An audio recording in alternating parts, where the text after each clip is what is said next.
আজকে আমি আপনাদেরকে দেখাবো লাউ দিয়ে বড় মাছের মাথা রান্না করার রেসিপি।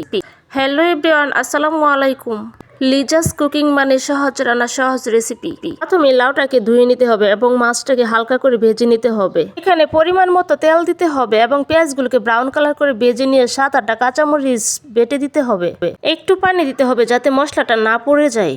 এখানে দিতে হবে 1 চা চামচ আদা রসুন পেস্ট, তারপর হাফ চামচ করে দিতে হবে হলুদের গুঁড়া, মরিচের গুঁড়া, লবণ পরিমাণ মতো এবং ধনিয়া।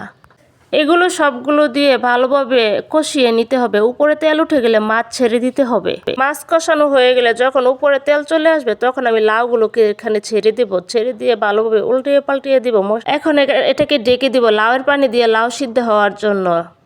যদি লাউয়ে পানি না উঠে তাহলে লাউয়ের পানি আলাদা করে দিতে হবে যাতে লাউটা সিদ্ধ হয় ভালোভাবে। লাউটা সিদ্ধ হয়ে গেলে এখানে দড়ি পাতা দিয়ে নামিয়ে নেব এবং পরিবেশন করব।